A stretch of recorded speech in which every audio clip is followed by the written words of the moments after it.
ब्रह्मचर्य के लिए भोजन में सुधार होना अत्यंत आवश्यक है। एक बार एक बादशाह ने भागवतिक श्रेष्ठ वैद्य को बुलाया और पूछा 24 घंटे में स्वस्थ शरीर के लिए कितना भोजन अनिवार्य है। तो उसने कहा 24 घंटे के लिए 39 तोला अन्न अत्यंत अनिवार्य है। 1 तोला 10 ग्राम, 39 तोला 390 ग्राम। 24 घंटे में आपके अंदर अन्न 390 ग्राम जाना चाहिए। इसके बाद उन्होंने कहा कि इतने से क्या होगा। तो हकीम बोला कि शरीर पोषण के लिए इससे ज्यादा की आवश्यकता नहीं है। इसके अलावा जो ज्यादा खाया जाता है वो आंतों को बोझा देता है, ब्रह्मचर्य की हानि करता है, भजन में प्रमाद करता है और उम्र को नष्ट करता है, समय को नष्ट करता है। कितना? 390 ग्राम 24 घंटे में, मतलब 2 रोटी 1 कटोरी दाल बस, या आधा कटोरी दाल आधा कटोरी सब्जी। ये स्वस्थ शरीर के लिए चाहिए, ये कोई साधु का आहार नहीं, ये स्वस्थ शरीर के लिए। बादशाह को उत्तर दिया उस भागवतिक वैद्य ने कि 39 तोला अन्न की केवल आवश्यकता है। देखो इस पे विचार करो भाई।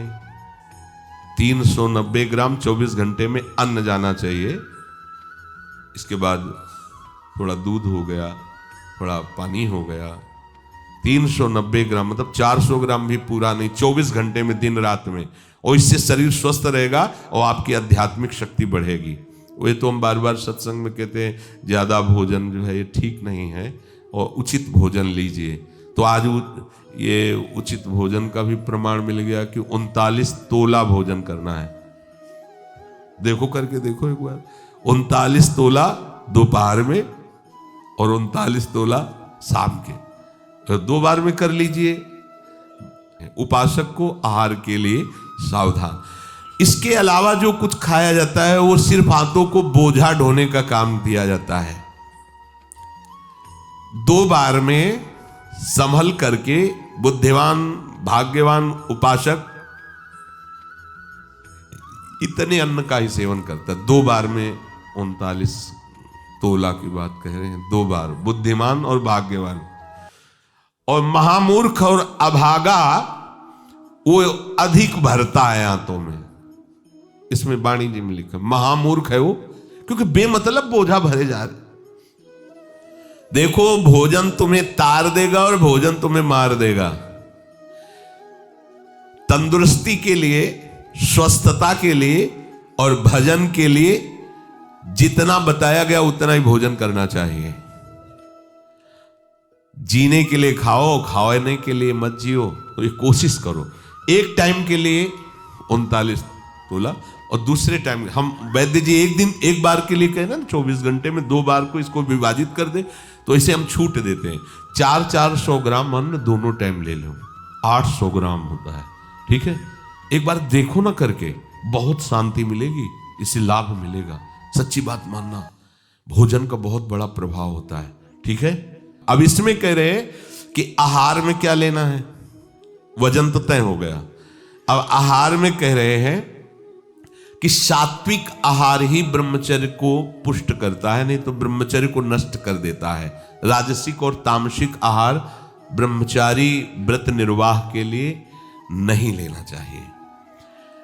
रसीला, हल्का मतलब सुपाच्य और मधुर, और गेहूं, चावल, जौ, साठी, मूंग, अरहर, चना, दूध, अल्प मात्रा में घी, चीनी, सेंधा नमक या पके हुए ऋतु फल, ये ब्रह्मचर्य में सहायक आहार है। समझ लेना। राजसिक आहार गर्मा गर्म धुआं निकलता हुआ नहीं पाना चाहिए, ये हानिकारक होता है। जैसे लोग नहीं होते गर्मा गर्म एकदम ऐसे, वो कितना भी सात्विक अन्न हो वो तामसिक बन जाएगा, उसे नहीं पाना चाहिए। कोई भी साधक ऐसे चाय भी पियो, थोड़ा सा हल्का सा उसका गर्मपन निकल जाए, एकदम धुआं निकलता हुआ नहीं, ऐसा। अब देखिए त्याज्य आहार, जो उपासक को नहीं करना चाहिए। अत्यंत गर्म कढ़ाई से निकला हुआ एकदम पकोड़ा गर्मा गर्म से, ये राक्षसी प्रवृत्ति है, नहीं पाना चाहिए। अच्छा, अपने लोगों को तो गर्मा गर्म भाग्य में नहीं लिखा है। क्यों? क्योंकि पहले प्रियाजू पाएंगे, तो प्रियाजू को गर्मा गर्म थोड़ी लगाएंगे, पहले योग्य उसको बनाओ पाने के, मतलब हल्का सा गर्म रह जाए, फिर श्री जी को भोग लगाओ, 20 मिनट भोग लगाओ, हो गया सब काम। इसके बाद प्रसाद रूप में पालो तो स्वाद वाली बात ही नहीं रह जाएगी, परम स्वाद आ जाएगा, क्योंकि प्रियाजू ने पाया है। अत्यंत उष्ण और लाल मिर्च पर ये एकदम तेल उतर आ रहा है सब्जी में, लाल लाल ऊपर नहीं होता जिससे ऐसे, ये ब्रह्मचर्य के लिए हानिकारक है। साधु साधक, ये साधु, ये बहुत खतरनाक ब्रह्मचर्य के लिए है। आम का आमचूल, इमली, ये बहुत खतरनाक है, बिल्कुल नहीं, अपने खान पान में इनका प्रयोग नहीं होना चाहिए।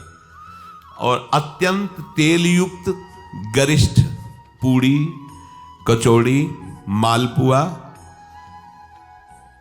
और हींग पड़ा हुआ निषेध है। भगवत मार्ग में ये हींग को निषेध किया गया है।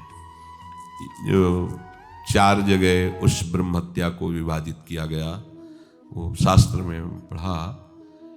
एक था मरुभूमि, ऊषर भूमि, दूसरा था वृक्षों में गोंद, तीसरा माताओं बहनों में मासिक धर्म, चौथा जल में फेन बुदबुदा। ये 4 जगह उससे विभाजित किया गया। ऐसे ही स्नान के लिए है कि जल में जब जाए तो ऐसे ऊपर की परत को ऐसे हटावे, भले कुछ नहीं पर उसका सिद्धांत, तब डुबकी लगा, दोनों हाथ से ऐसे करके फिर डुबकी लगा।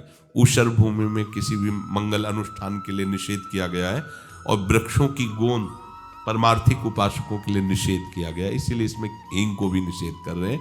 और हींग वैसे ही बहुत गर्म तासीर होती है, अपने को नहीं पाना। प्याज, लहसुन, गाजर, उड़द, मसाला बाजार का बना हुआ जैसे मीट मसाला वैसे वैसे नहीं, ये नहीं। और तमोगुणी में मांस, मछली और आदि आदि, अंडा, शराब, चाय, काफी तमोगुण में रखा है, उसी लाइन में रखा है जिसमें निषेध रखा है। चाय, काफी, डाफी भी कोई होता है क्या? नहीं, काफी तो अलग लिखा है, डाफी अलग लिखा है, तो डाफी तो हम तो जलते ले। फिर लिखा कोकीन, चरस, ये सब तमोगुणी में है। और घोर तमोगुणी बासी भोजन नहीं पाना चाहिए। से कल का बना हुआ रखा हुआ है, फिर आजकल चलता है ना कि उसमें बिजली वाली वो एक छोटा सा ऐसे आता है, उसमें ऐसे अंदर रख दो, गर्म हो जाता है। हाँ, ये साधु के लिए नहीं है तो उपवास कर लो, बढ़िया है। जब मिले तो ताजा भोजन, जो से ताजा का मतलब कल परसों का, ऐसा नहीं कर पाना। इसीलिए जैसे ब्रेड आदि हैं, ये आपकी उपासना में सहयोग नहीं देंगे, ये तमोगुण पैदा है। ये अत्यंत तामसिक आहार के अंतर्गत आते हैं। कई दिनों का बना हुआ ये बाजार में जैसे कि ले आए आप, उनको तल के ऐसे, ये सब ठीक नहीं। चाउमीन, वो क्या कहते हैं, सेवई जैसा, ये सब बिल्कुल ठीक नहीं है। ये क्या चल रहा है यार? अरे आटा लगाओ, 4 रोटी बनाओ, श्री जी को भोग लगाओ, पाओ, पेट भरो, भजन करना है। चंचलता, काम, क्रोध, लालच और पापाचरण से युक्त बना देने वाला ये तमोगुणी आहार बिल्कुल नहीं करना चाहिए। जो ब्रह्मचर्य व्रत में रहना चाहता हो उसको सावधान रहना चाहिए कि बासी, बाल पड़ा हुआ, मक्खी पड़ा हुआ, ये भोजन सब अत्यंत तमोगुण के अंतर्गत आता है। दुर्गंध हो गया है या अपना वो स्वरूप बिगाड़ दिया है भोजन ने, फिर भी आप उसे भोजन, या घृणित निंदनीय पुरुषों द्वारा बनाया हुआ ताजा भोजन, घृणित आचरण वाला निंदनीय पुरुषों द्वारा बनाया हुआ ताजा भोजन, वो भी घोर तमोगुण होता है। अब पीछे शीशा में जो सामान है वो तो बढ़िया चमकती हुई, लेकिन पीछे कैसे बन रही है, कैसे तुम्हें पता चलेगा कि बनाने वाला कौन? बेचने वाला तो चंदन तिलक लगा के बैठ गया, सामने बॉक्स में बहुत अच्छी अच्छी उसकी पोजीशन दिखाई दे रही भोजन की, लेकिन पीछे जो बन रहा है वो कैसा पुरुष बनाने वाला है। इसलिए उपासक को खास बात ध्यान रखनी चाहिए कि मांग के भले किसी के यहाँ से पालो, लेकिन बाजार का भोजन नहीं ठीक है। आप समझो इस बात को, एक दिन पाओगे, 10 दिन के लिए तुम्हारी बुद्धि बिगड़ जाएगी। तामसिक आहार राक्षसी बुद्धि पैदा करता है, राक्षसी बुद्धि। ऐसा रोगी, दुखी, बुद्धिहीन, क्रोधी, लालची, आलसी, दरिद्र स्वभाव, अधर्मी, पापाचरण, अल्पायु हो जाता है जो ये तामसिक भोजन करता है। तामसिक भोजन में एक बात फिर सुन लीजिए, बोले हींग, प्याज, लहसुन और मीट मसाला, मांस, मछली, अंडा, शराब, चाय, कॉफी, कोकीन, चरस, बासी आहार, रसहीन, गला हुआ, दुर्गंधित और घृणित निंदनीय पुरुषों द्वारा बनाया हुआ ऐसा भोजन तामसिक है। ये आपको ब्रह्मचर्य नहीं रहने देगा। दुखी, बुद्धिहीन, क्रोधी, लालची, आलसी, दरिद्र, अधर्मी, पापी और अल्पायु बना करके नरकगामी करेगा। ऐसे भोजन से बचा जाए। प्रभु करुणा करके उपदेश कर रहे हैं, प्रशांतात्मा विगत भीर ब्रह्मचारी व्रते स्थितः मनः संयम्य मच्चित्तो युक्त आसीत मत्परः। प्रशांतात्मा, जिसका अंतःकरण किसी भी परिस्थिति में अशांत नहीं होता, चाहे कोई कितना उसे उत्तेजित करने की चेष्टा करे, उद्वेगित करने की चेष्टा करे, परेशान करे, निंदा करे, अपमान करे, पर उसके हृदय में हलचल नहीं होगी। या कोई कितना अनुकूल हो, कितना प्रणाम नमस्कार, कितना सुखद वाणी, सुखद व्यवहार, उसके हृदय में हलचल पैदा नहीं होगी। ना रागात्मक हलचल, ना द्वेषात्मक हलचल। ये बहुत बड़ी स्थिति है और ये स्थिति प्राप्त करने के लिए ही हम सबको भगवत मार्ग मिला है। ये अध्यात्म ही एक ऐसी विद्या है जो आपको समस्त दुखों से बचा सकती है।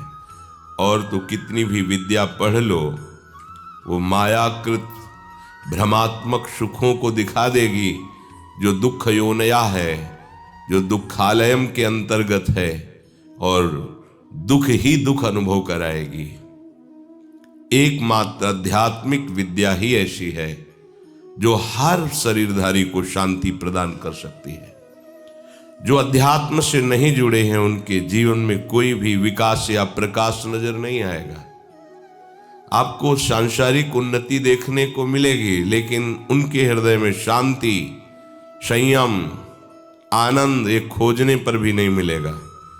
फिर क्या, सारी सामग्री, सारे संबंध, सारी पद प्रतिष्ठा इसी की चाह से तो किया जाता है कि हमारे हृदय में शांति आ जाए, हमारे हृदय में एक विश्राम स्थिति आ जाए, एक आनंद स्थिति आ जाए, पर किसी को शांति नहीं। जितना ऐश्वर्य बढ़ता जाता है उससे आगे बढ़ने की आकांक्षा होती जाती है। जितना भोग भोगते जाते हैं और भोग भोगने की इच्छा होती है। जो भोगी है, ऐश्वर्य का संग्रह करने वाला है, जरा सा अपमान में क्रोधित हो जाएगा, जरा सा सम्मान में द्रवित हो जाएगा। क्षणे रुष्टा क्षणे तुष्टा, रुष्टा तुष्टा क्षणे क्षणे, क्षण क्षण में उसका परिवर्तन देखा जाता है। अभी वो अपना एक क्षण में पराया, एक क्षण में प्रसन्न, दूसरे क्षण में नाराज, अंतःकरण बिल्कुल हल्का हो जाता है। और जो भगवत मार्ग, अध्यात्म मार्ग का थोड़ा भी अनुसरण करेगा, उसमें सहनशीलता जागृत होने लगती है, विचार जागृत होने लगते हैं, विवेक जागृत हो जाता है। सामग्री, ऐश्वर्य, भोग ये ना होने पर भी वो परम सुखी अनुभव करता है अपने को, क्योंकि सुख प्रभु में है, माया में नहीं। प्रशांत आत्मा, ये जब तक तुम्हारे हृदय में किसी भी व्यक्ति वस्तु के प्रति थोड़ा भी राग रहेगा, या द्वेष रहेगा। अनुकूलता में राग होता है, प्रतिकूलता में द्वेष, तो हृदय शांत नहीं कहा जा सकता। जब शांत भाव ही नहीं आया तो दास्य भाव, सख्य भाव, वात्सल्य भाव, गोपी भाव, सहचरी भाव, ये तो बहुत ऊंचाई की बात हो गई। पहले तो शांत भाव ही आना चाहिए। किसी भी घटना, परिस्थिति, व्यक्ति, वस्तु, स्थान का हमारे हृदय में हलचल ना होना, उद्वेग ना होना, विकार ना होना, चाहे जितनी अनुकूलता आ जाए हर्ष ना होना, चाहे जितनी प्रतिकूलता आ जाए शोक न होना, ये अध्यात्म विद्या से प्राप्त होता है। ये आध्यात्मिक शक्ति से सहा जाता है, ये लौकिक शक्ति से नहीं, ये रुपए पैसे से नहीं, ये जिम जाके शरीर पुष्ट करने से नहीं, ये नाना प्रकार के बड़े बड़े अंग रक्षक रखने से नहीं, या बड़ी बड़ी व्यवस्थाओं से नहीं। आपका हृदय भयभीत रहेगा, आपका हृदय अशांत रहेगा, राग द्वेष से जलता रहेगा तब तक जब तक आध्यात्मिक विद्या नहीं। और अगर आध्यात्मिक विद्या है तो आप खुद अपने में इतने समर्थ रहेंगे कि किसी अंग रक्षक की आवश्यकता नहीं। किसी भी भगवत प्रेमी महात्मा को, भगवत प्राप्त महात्मा को, भगवत तत्वबोध महात्मा को किसी अंगरक्षक की आवश्यकता नहीं होती है। सच्ची, जब तक हमें किसी और की रक्षा की जरूरत है तब तक आध्यात्मिक विद्या की प्रवीणता नहीं आई। इसीलिए ऐसा है, क्योंकि वो भय रहित हो जाता है। आगे श्री भगवान कहते हैं विगत भीर, भय रहित हो जाता है। वो जो अध्यात्म विद्या से युक्त हो गया है वो भय रहित हो जाता है। अध्यात्म विद्या हम क्यों नहीं धारण कर पाते? आगे भगवान वर्णन करते हैं, ब्रह्मचारी व्रते स्थितः। यदि आप ब्रह्मचारी नहीं हैं तो आप अध्यात्म विद्या को धारण नहीं कर सकते। ये वो विद्या नहीं है कि केवल बौद्धिक विद्या हो, कि बुद्धि के द्वारा आप रट लो, बुद्धि के द्वारा आप उसको समझ लो, ऐसी विद्या नहीं है। इसमें आपके एक एक आचरण, एक एक इंद्रिय जब शास्त्र सम्मत चलेगी तब आप अध्यात्म विद्या को जान पाएंगे। और अध्यात्म विद्या को जान गए तो ये स्वाभाविक सब आपके अधीन हो जाएंगे। ब्रह्मचारीवत स्थितः जो है वही निर्भय हो सकता है। ब्रह्मचारी के हृदय में एक ऐसी अध्यात्म शक्ति होती है, कहीं कोई कभी भय नहीं लगता, कहीं भी। अगर कभी भय का भी अवसर आता है तो उसकी जांच करता है, कहां भय है, कौन सा भय है, क्या है, थोड़ी ही देर में समाप्त। क्योंकि जो निर्भय चरणारविंद का आश्रय लिए हुए है, महाबलशाली प्रभु श्री हरि की भुजाओं का आश्रय लिए हुए, उसे कहां भय लगेगा। अभयद भुज दंड मूल, जिनकी भुजाएं